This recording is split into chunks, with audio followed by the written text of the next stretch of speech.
nás spojuje strašně moc a dneska si budeme povídat o Slovenském národním povstání a to nejenom z hlediska toho, co všechno to tehdy znamenalo, ale jsme se shodli, že budeme mluvit o živých inspiracích. Je to tak? Boži, připomeň možná si Slovák, znáš to ještě lépe. Základní parametry toho, proč říkáme, že Slovenské národní povstání bylo jedním z vůbec největších a nejvýznamnějších ozbrojených vystoupení proti nacistické bestii na území, kde nacisté v podstatě vládli. Máš slovo. Čest práci, súdružky a súdruhovia.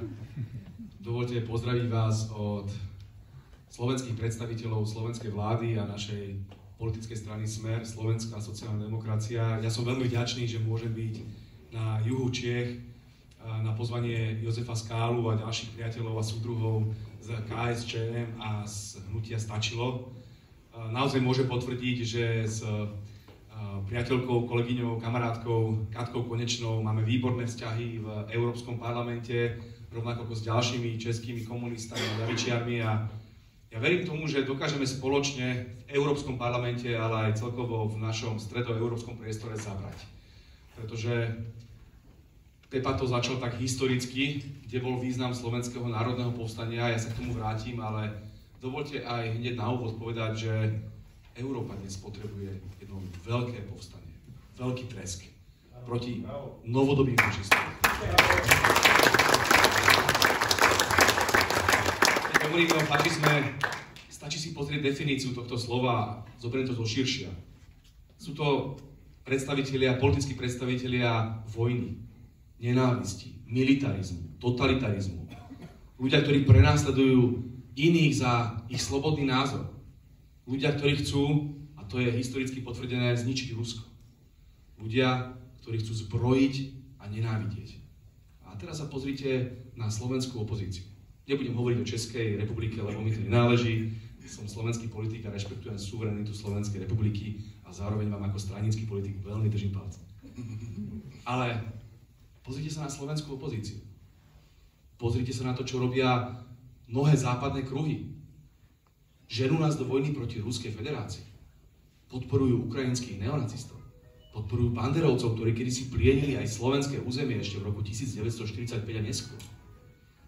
Ja si pamätám tie príbehy zo stredného Slovenska, jeden taká krásna obec, nebudem teraz hovoriť podrobnosti. Došli SS-áci z ukrajinského bataliónu Galicien SS, došli do jednej slovenskej krčmy, kde boli mladí ľudia a jeden 15-ročný chlapec. Všetkých tých mladých mužov vyviedli von a postrieľali. A ten 15-ročný chlapec kričal: "Mami!" Mamička nestihla prísť. Toto robili ukrajinskí banderovci na slovenskom území.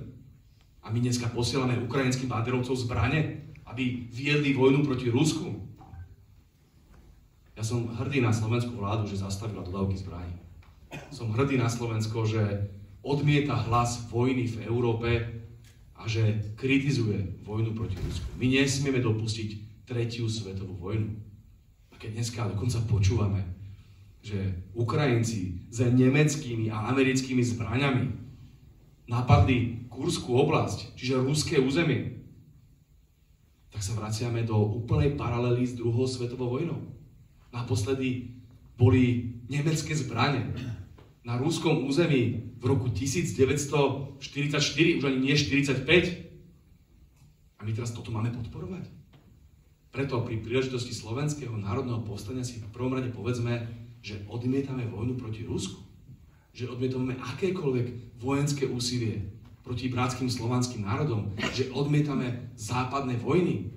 Ja si pamätám, prepáč, ešte jedna aktuálna poznámka. Pred rokom vo Zvolenie som vyslovil úplne normálnu historickú vetu, že na našom území platí, že vojna vždy prichádzala zo západu a mier z východu. Že fašizmus prišiel zo západu a sloboda prišla z východu. To je historický fakt. Si pozrite 20. storočie, druhú svetovú vojnu. Nemci asi na východe od nás nie sú, že? Prvá svetová vojna, Nemci asi na východ od nás nie sú. Už len ten Napoleon tiež asi nie je z východu, že nie? V tom 19. storočí. Oni nás tu plienili od západu vždy. A teraz sa tvárime, že všetko zlo prichádza od východu a že pomaly aj fašizmus odtiaľ prišiel a že nás oslobodzovali bratia Američania. Len hovorili výborne po rusky, že? Toto sú také absolútne historické nezmysly, ktoré my musíme odmietnúť v mene historickej pravdy. A preto ja si pamätám, ako ma česká tlač neuveriteľným spôsobom kritizovala, že som si dovolil povedať historickú pravdu.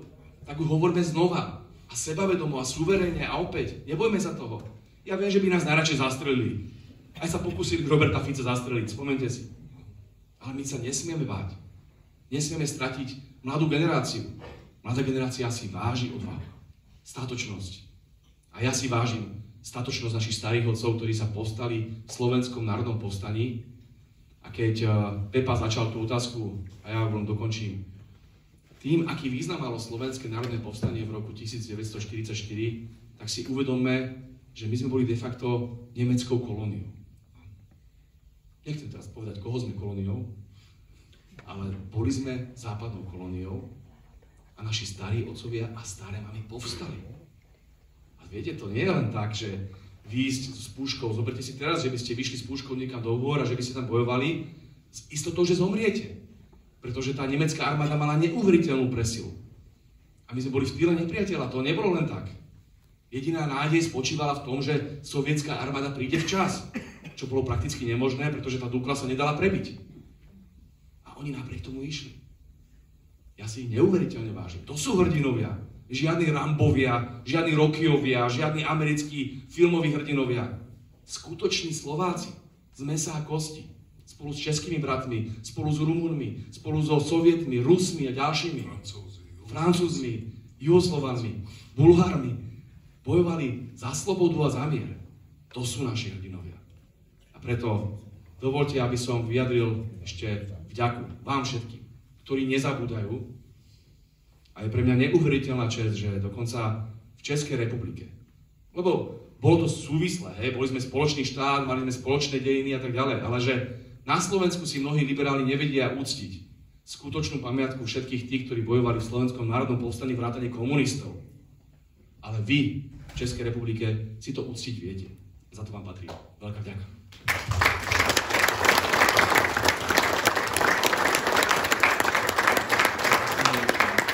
Všichni si mi nahrál na smeč jednou svoji poznámku před chvílí. Já ji budu rozvíjet, když dovolíš. Slovenští komunisté, slovenská skutečná levice byla na přelomu let 43-44 mimo zákon už kolem 5 roků. Drtivá většina tváří slovenské skutečné levice byla buď v emigraci, musela emigrace, anebo seděla za mřížemi. A na sklonku roku 43 se podařil husarský kousek, o kterém ty jistě pohovoříš taky velmi rád, kdy nová garnitura slovenských komunistů, Karol Schmidtke, ten pravda, se narodil už koncem 19. století, ale Laco Novomeský, tedy asi 35letý chlapík, a Gustav Husák, který byl čerstvým třicátníkem, dali dohromady vánoční dohodu. A dali dohromady s protifašistickým křídlem agrárníků, což byla pravicová strana za první republiky a popravdě řečeno i po osvobození se ani nevrátila do parlamentu. A oni dokázali se takto rozkročit a z pozice neznámých tváří do té doby v podstatě téměř dokázali na v podstatě paritním základě sformovat exekutivu Slovenského národního povstání, podřídit té politické exekutivě vojenské ústředí Slovenského národního povstání. No a Karol Schmidtke byl spolupředsedou Slovenské národní rady a Gustav Husák byl pověrníkom vnitra. Pokomentuj možná, pro mě toto je velká inspirace ne kvůli těm funkcím, ale kvůli tomu politickému polumu. A pak se dostaneme k tomu, v čem ten polum spočíval. V prvom rade mi dovolte poďakovať slovenským komunistom, ktorí bojovali v Slovenskom národnom povstaní. Lebo už ani to sa na Slovensku nesmí. Ja som pred tým rokom v tom zvolení povedal, že ďakujem slovenským komunistom a o mne písala česká a slovenská tlač, aký som to strašný, perverzný politik, ktorý si dovolí poďakovať komunistom, ktorí predsa neexistovali. Tu boli len demokrati, len liberáli. Možno, že nosili dúhové vlajočky už vtedy. Veď to je predsa absurdné. Však áno, to povstanie malo aj svoj demokratický blok, aj svoj komunistický alebo ľavicový blok. Bol tam Gustav Husák v tej povstaleckej Slovenskej národnej rade. Bol tam Karol Schmidtke. Bol tam Daniel Ertl. boli tam aj Letrich, Ursiny, aj Šrobár. Ale nebláznime. Ako vynechávať Gustáva Husáka zo Slovenského národného povstania je ako vynechať Abrahama Lincolna z vojny severu proti juhu v Amerike. To sa nedá. Preto vyjadrime úctu tým, ktorí si ju zaslúžia. Ja som bol pred pár dňami dať červenú rúžu Gustávovi Husákovi na jeho hrob v Dubravke, pretože považujem za potupu. Za potupu, že na Slovensku si nevieme naďalej úctiť jedného z najvýznamnejších štátnikov slovenských a československých dejín v 20. storočí. On mohol mať svoje chyby, to je v poriadku, to nemá.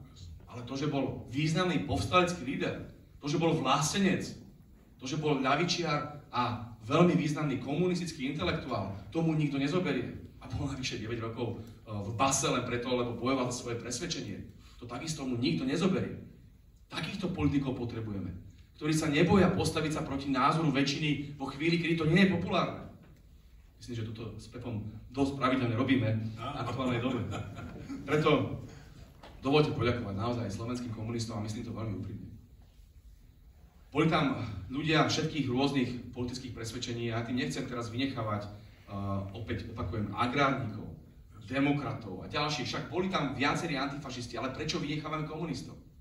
Sú naozaj významnou zložkou slovenského národného povstania. A zároveň, prepáčte, ale vynechať Sovietov, vynechať Rusov.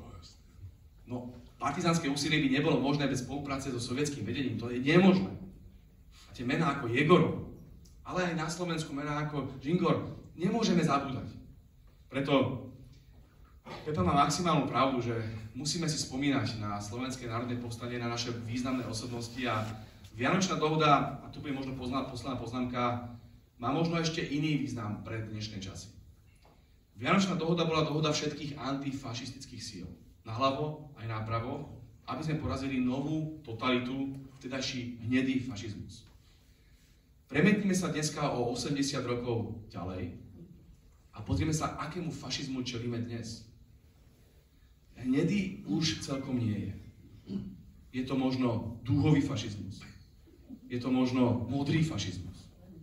Je to fašizmus, ktorý nám zatvára ústa, len preto, že máme iný názor.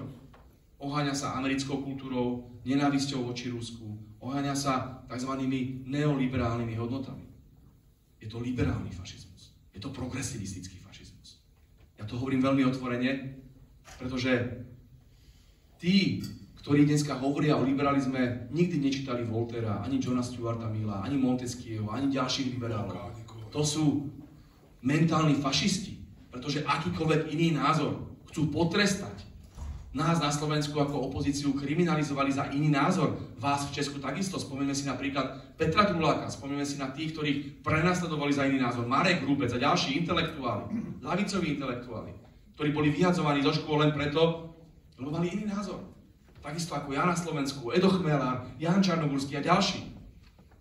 A ja sa teraz pýtam, ako sa postaví tomuto liberálnemu fašizmu? A zase sa vraciame k tej myšlienke Vianočnej dohody. Nemali by sme sa spájať naľavo aj napravo. Lebo tá myšlienka poraziť fašizmus je silnejšia ako tie rozdiely, ktoré máme v ekonomike. Preto ja som presvedčený, že tá myšlienka, ktorú cítime aj v knižkách Petra Druláka a ďalších, a Hnutie Svetopluv bude mať, myslím, že v sobotu akciu, kde budem takisto prítomný, akciu Antiglobsek, to nazvime, keď v Prahe sa stretnú všetci militaristi celého sveta, aby oslavovali vojnu, ale my budeme oslavovať mier spoločne s českými a slovenskými intelektuálmi. Bude tam Edo Chmelár, Ilona Švihlíková, bude tam Petr Drulák, bude tam, myslím, dokonca aj pán dekan Burda. Ľudia, ktorí majú svoj význam, svoj hlas, veľmi významný intelektuál.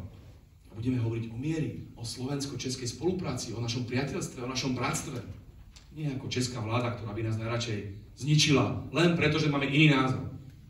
A preto toto spojenectvo medzi, povedal by som možno filozofickejšie, protiglobalistickými alebo antiglobalistickými hnutiami naľavo aj napravo je mimoriadne dôležité a veľmi mi pripomína práve to úsilie Gustáva Husáka, ale aj ďalších vo Vianočnej dohode v roku 1943. Urobme nové slovenské národné povstanie, tentokrát európske.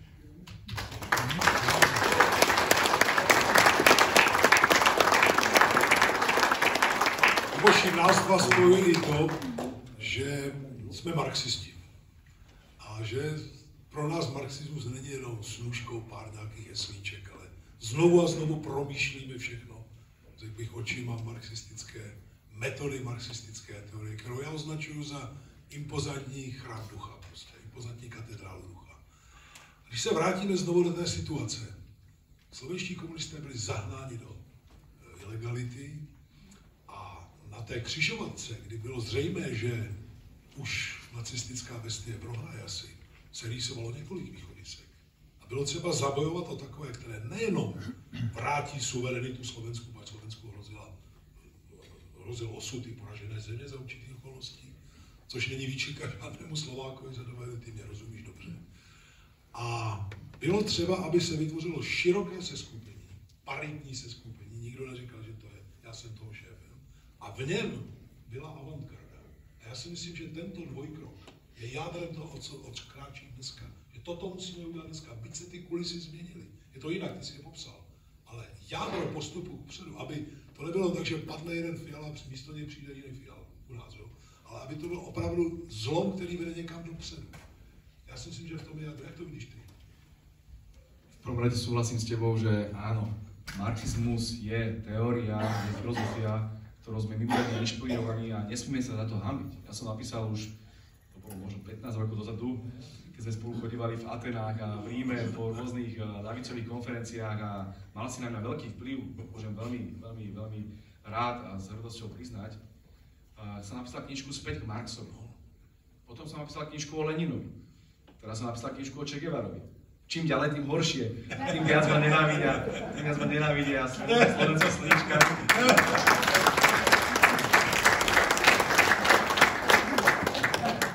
A tá hlavná myšlienka je v tom, že už keď som začínal s tým Karlom Marxom, tak viete, písal som o Marxovi v prostredí, kedy na londýnskych univerzitách, na amerických univerzitách všetci hovoria o Marxovi. Jeden z najcitovanejších filozofov západných dejín.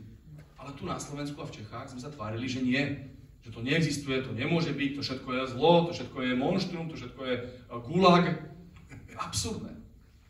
A teraz prebúdzať postupne tú zlenivelú, by som povedal, zmagorenú, liberálnu mienku v tých všetkých kaviarniach na Slovensku, ale nielen v Bratislave, ale aj v Prahe a tak ďalej, ktorí si myslia, že na to, že si prečítali jednu esej od Václava Havla, mimoriadne zlého autora, tak teraz nemôžeme hovoriť o Marxovi. Havel řekl, že Engelsovo nábřeží bylo pojmenováno po bezvýznamném německém filozofovi. Nehovoríme o Havlovi v tých istých vetách ako Marxovi a Engelsovi. Neurážajme ich. Sú iné váhové kategórie. Tak. Takže, prosím, hovoriť o Marxovi v tej filozofickej hĺbke, ktorú priniesol, hovoriť o Leninovi v tých myšlienkach, ktoré stále majú svoj zmysel aj dnes. A jedna z tých myšlienok je aj vlastenecká, obrana národa. On veľmi striktne, Vladimír Ilič Lenin, rozdieloval medzi imperiálnym nacionalizmom, ktorý videl v Anglicku, ktorý videl vo Francúzsku, ktorý videl možno v Spojených štátoch amerických, pretože naozaj, pokiaľ sme sa bavili o európskych koloniálnych mocnostiach, ktoré tam gniavili národy po celém svete, v Ázii, v Afrike, v Latinskej Amerike, tak pochopiteľne, že musíme kritizovať tento druh imperiálneho nacionalizmu. A potom máte národy, ktoré sa bránia, ktoré sú buď v koloniálnom alebo v polokoloniálnom postavení. A áno, my sme dneska v koloniálnom alebo polokoloniálnom postavení. Či už v rámci Európskej únie, alebo v rámci geopolitického usporiadania. My sa musíme brániť za suverenitu, národnú suverenitu. Preto tá myšlienka ľavice, to znamená boj za chudobných ľudí, za tých slabších. A myšlienka národného oslobodenia, to znamená boj za národnú suverenitu a za vlastenecké hodnoty. To sú dve trajektórie, ktoré sa dneska vedia spojiť v projekte vlasteneckej ľavice, o ktorom hovoríme. A hovoríme spolu s kolegami a súdruhmi z hnutia Stačilo, alebo z nemeckej BSV Sáry Wagenknechtovej. To sú myšlienky, ktoré majú zmysel. Tu západná ľavica uletela do nejakých úplne absurdných končín, tam rieši homosexuálov, výbeh sliepok a neviem ešte aké najdôležitejšie témy na svete. Podporuje zbrojenie, podporuje vojnu proti Rusku, podporuje všetky militaristické akcie a nevie sa zastať bežného robotníka. Nevie sa zastať normálnych hodnôt, ktoré boli vždy typické nielen pre Marxa, Lenina a Che Guevaru, ale aj pre Vlada Novomeského, Vlada Klementisa, Gustava Husáka, ďalších významných slovenských a českých komunistov, ľavičiarov. O Che Guevarovi by dneska určite napísali, že bol ťažký pravičiar, však nebol za homosexuálov, však nebol za multikulturalizmus, však nechodil s dúhovou zástavou. To je úplne absurdné. Ľavica nikdy nebola o tomto. Ľavica bola o sociálnej spravodlivosti, o právach robotníkov, o sociálnom štáte, o socializme. Thomas Piketty to povedal veľmi krásne na poslednej knižke. Je čas na socializmus. Už sa prestaňme báť toho slova. Samozrejme, že máme na mysli socializmus, ktorý bude pokrokový, ktorý bude demokratický, ktorý bude slobodný. Ale berme si mnoho inšpirácií aj z toho bývalého režimu pre Boha. Však to, že nám postavili komunisti školy, škôlky, cesty, že nám tu vybudovali fabriku v každom okresnom meste, že pozdvihli Slovensko, za to my máme nadávať. Ja im na každom stretnutí so slovenskými ľavičiarmi ďakujem a budem im ďakovať. A preto na záver len dovolím si darovať vám jednu knižku o Che Guevarovi. Významný argentínsky revolucionár, ktorý bojoval na Kube. Určite ho poznáte. A napísal som túto knižku a potom som dokonca vymenil ešte aj obraz našej prezidentky Zuzany Čaputovej za obraz tohto výnimočného človeka, za čo ma potom chceli odvolávať a naozaj som nemal ľahké chvíle na Slovensku. Ale zase na druhej strane, keď som si pozeral potom tie reportáže v Rusku, na Kube a v ďalších krajinách po celom svete, tak som bol naozaj hrdý, že takéto niečo človek môže urobiť. Táto knižka, veľmi rád by som ju venoval jihočeským komunistom, našim priateľom a súdruhom z kraja a verím tomu, že keď sa prídem na budúce a budem môcť doniesť ďalších niekoľko desiatok knížiek, aby som ich buď porozdával, predal alebo akokoľvek, ale pravdou je, že si ich môžete kúpiť na internete. Je to naozaj nielen historické dielo, ale aj dielo, ktoré hovorí o aktuálnych časoch. Akým spôsobom nás môže Che Guevara inšpirovať svojim idealizmom? Tým, že išiel proti prúdu, tým, že bojoval za niečo, čo by sme nazvali možno práve tou vlasteneckou ľavicou, lebo jeho heslo, alebo kubanské heslo Patria a muerte, to znamená, že vlast alebo smrť asi nebude oslavou kozmopolitizmu. Tak som presvedčený, že Che Guevara môže byť naďalej inšpiráciou pre nás všetkých, ktorí chceme zároveň sociálnu spravodlivosť a pomôcť tým najchudobnejším a robotníkom. A zároveň pomôcť našim národom, Slovensku a Česku. Takže nech žije vlastenecká ľavica.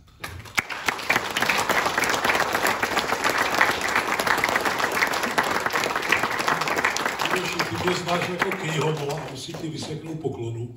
Znám 2 portréty Che Guevary v českém a slovenském jazyce nejlepší. Ten první napsal Míla Ransdorfen, druhý si napsal. Jako skutečně to jako...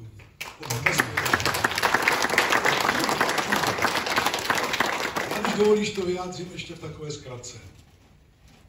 Teprve tehdy, kdy levice dokáže být duší a svorníkem boje za národní emancipaci, má šanci se dostat k sociální emancipaci, což skvěle ukazuje naše cesta od Slovenského národního povstání, Květnového povstání českého lidu, až k průlomu za hranice kapitalismu. Nebýt té schopnosti, být mluvčím většiny prostě v boji za národní emancipaci. My jsme nikdy za hranice kapitalismu nevykročili. A tohletu logiku má přeci dnešní doba ještě mnohem víc něčem. Ale my máme mezi sebou veterána jednoho z povstání, soudruha Stanislava Vocloně. Stando, povstaň, prosím, pojď mezi nás. Standa Vocloň. Standa Vocloň byl osobním účastníkem Květnového povstání českého lidu. A já ho poprosím, kdyby nám řekl svůj názor na to, v čem je spojitost a v čem se lišili od sebe navzájem. Také v něčem se lišili. Slovenské národní povstání a Květnové povstání českého lidu. Já tě mám mikrofon snad, já tě ho podržím, pojď tady. Dobrý, no. To je takové překvapení, víte? Ale já ho zvládnu. Ale vždycky zpravidla teda jste mě museli, když jsem mluvil, zastavovat. Já doufám, že to tentokrát nebude, protože to překvapení je tak silné, že přemýšlel jsem, když jsem se to dozvěděl, co řeknu. Ale je to jasný. Mezi povstáním na Slovensku a pražským povstáním je řada shodných rysů a řada velmi rozdílných. Co je shodný? Shodný jsou cíle. Proč se to dělá? Boj proti fašismu, proti jeho vládě, za svobodu. Prostě tohle to jsou takové základní věci, které byly shodné. Jak na Slovensku, tak i u nás, tady v Čechách. Mohlo by se najít ještě další věci, ale to je základ. Základ byl, že v podstatě to byly společné cíle v tom smyslu nejvyšším. V tom smyslu, o co jde lidem nejvíc. O to, aby žili svobodně, aby nebyli utlačováni fašismem a tak dále. A víte, i v tomhle tom je určitý rozdíl. Češi zažili Němci daleko tvrdější a ostřejší než na Slovensku. Nezapomeňte, že tady bylo popraveno z Čech 25 až 28 tisíc komunistů za ilegální činnost i za členství jenom. Bylo popraveno mnoho důstojníků, kteří byli v různých ilegálních organizacích. Byli popraveni i další a celkem zemřelo v této válce, v boji s nepřítelem 300 tisíc Čechů. Ať už byli popraveni, anebo ať už byli, že někde bojovali, i třeba jako angličtí reci, někteří, jo, a tak dále, ale hlavně to byl domácí odboj. Domácí odboj a zejména komunisté. Zajímavý je, že, a to není fráze, starou noví bojovníci. Podívejte se, já jsem byl mladý kluk a vím, jak když mi příbuzní 2 byli popraveni, 3 byli ve vězení nebo v koncentráku. A když mi bylo 18 a měl jsem štěstí, že jsem byl v práci s někým, to jsem o něm nevěděl, že je ilegální organizace členem Aktiv, která je napojena na ilegální UV, to jsme se dozvěděli po válce teda, jo. A když ten mi řekl jednou, Stando, já jsem tě poznal za tu dobu, to bylo 18 roku pryč, říká, ty jsi náš člověk a tak dále. Vím, co prožili jste rodina. Víš co, nechtěl by si pomoct taky v boji proti tomu nepříteli, proti fašismu? Já říkám, no, jak Josef, ze všeho. No tak jsem se stal členem ilegální skupiny Aktiv a dělal jsem spojku. Nosil jsem vzkazy, jestli znáte někdo Prahu dobře, tak víte, jak je Národní divadlo, tak naproti jdete přes most Legii, on se jmenuje dneska možná jinak, já nevím. A na druhé straně je vedle nábřeží Zborovská ulice. A já jsem dělal nahoru ve Zborovské ulici. No, nosil jsem vzkazy, nevěděl jsem komu, ukrytý tak, aby se prostě na mě nedostal při nějaké náhodné kontrole, ale bylo to asi 100 metrů jenom, na to nábřeží a tam jsme měli vytipované místa, kde někdo přijde, řekne mi heslo jenom a já budu krmit kachny normálně. Kdo znáte situaci, jak je v Praze, tak krmění kachen na Vltavě je běžnou věcí, to je úplně normální, jo. Zbyde vám jídlo nějaký suchý chleba nebo hořka a tak jdete a házíte to. A já jako kluk jsem to dělal, no a ke mně nenápadně přišel ten dotyčný a já mu předal nenápadně obálku, nevěděl jsem komu a hotovo. Ale vím, že potom jsem byl členem jedné organizace, která byla v místě, kde jsem bydlel, ty se napojili na mě, poněvadž se dozvěděli něco o mně právě. A vím, že se připravovalo taky povstání. Ale právě tam je veliký rozdíl. My jsme neměli zbraně. Chuť byla, snaha byla, ale nebyly zbraně. tak se čekalo, kdy něco začne a kdy se vyzve Wehrmacht, abychom mohli dostat zbraně. A dostali jsme konkrétně jeden úkol. Máte na starosti tenhle útvar, oblídněte si ho, sídlíte v Cíhleně a až přijde čas, tak vyžádáte si zbraně. No tak se stalo. Jenomže nám ho nedali, protože jsme byli civilisti a řekli, důstojníkům vydáme. No ale my jsme měli kontakty také s důstojnickým sborem u nás tam, který byli v legalitě pár lidí. A věřte nebo ne, ale do 5 hodin jsme 124 Němců odzbrojili a měli jsme pušky, těžký kulomet, 2 těžké kulomety, lehké kulomety, granátů, bedinky, bylo to dost najednou.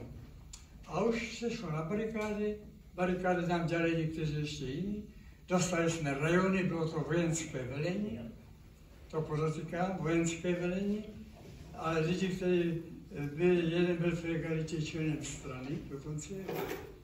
A tak jsme šli do toho, no. A rozdíl právě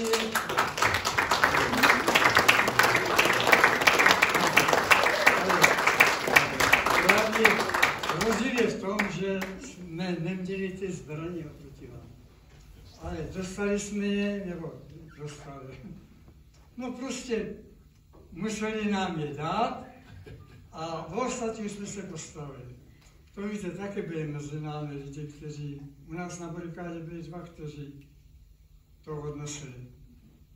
To se jsme šli bojovat, no, mladí kluci, mladí lidi,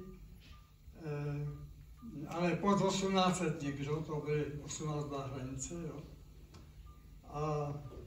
Ale postavili jsme se taky o to, že ta zejména velení divize SS, které sídlilo, jak znáte Prahu, na kraji Smíchova Hlubočepy, tam tunely, v těch tunelech, tak oni se přistěhovali z východu, teda ze Sovětského svazu, kde masakrovali při ústupu kde co.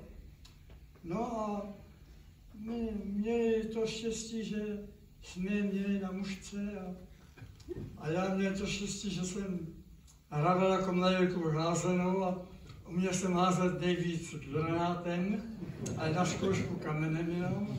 A dohodil jsem tam přesně na tu cestu, kde oni měli jet a ono se to vyplnilo, ten předpoklad. Pak začali ujíždět, no a dostal z fronty Bartiše, který byl velitelem toho frontu. Teď. No tak jsem hodil 1, 2 granáty, oni mohli střílet, bylo to divoký. No, aby se netrefil, když jsem se trefil házený do branky, do vinkle, tak já byly branky takovýhle vysoký házená, ne jako dneska. No tak jsem se trefil taky do...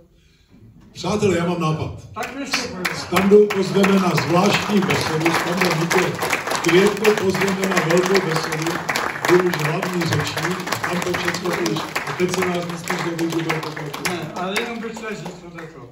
Slovenské národní povstání patří přece mezi 3 nejvážnější a nejobdivovanější povstání Evropy. Byla to Varšava, Paříž a právě Slovenské národní povstání. Patří mezi ty 3. A važme si toho, že to jsou naši bratři, kteří takhle povstali a bojovali, nekompromisně šli do toho. Byly to 2 pěší divize, 1 pluk a i ten letecký pluk, který přistál ze Sovětského svazu na Trižuby. Já jsem měl to štěstí, že jsem byl jako mladý aktivista UV a byl jsem pozvaný na Slovensko, kde jsme měli skupina do Banské Bystrice. A tam jsme právě byli informováni o tom, jak probíhalo povstání, jak to bylo ty Trižuby. To je svíjač, že teďko. Ano, on tu má 3 malé děti sebou a musí zítra být v Banské Bystrici na oslavách. Tak já jdu. Tak se můžu. Pokud to nevíte, českého pohraničí mu věnoval řád přátelství. Za jeho práci. Díky moc.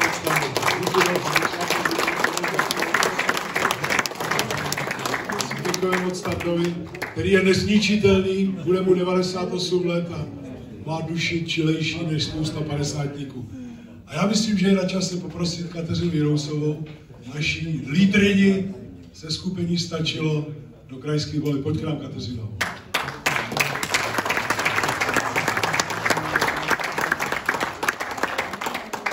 Děkuji, že vás také můžu pozdravit. Po takových vynikajících řečnících se mi ale nebude mluvit úplně dobře. Chci vám jenom představit naší kandidátku do krajských voleb, která se nazývá Stačilo. Chceme říct Stačilo už teď v krajských volbách této vládní koalici, i nám tady vládne ODS. A potom začne naše vítězné tažení, doufejme, i na poslaneckou sněmovnu v příštím roce.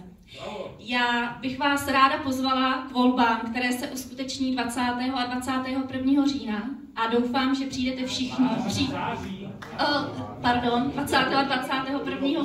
září a doufám, že přijdete ještě v hojnějším počtu, než jste tady a všichni budete volit Stačilo, protože už opravdu stačilo všeho. Stačilo nedostatku lékařů, stačilo výpadku mléku bez adekvátní náhrady, stačilo asociální politiky, stačilo všemu, co se tady v republice u nás děje.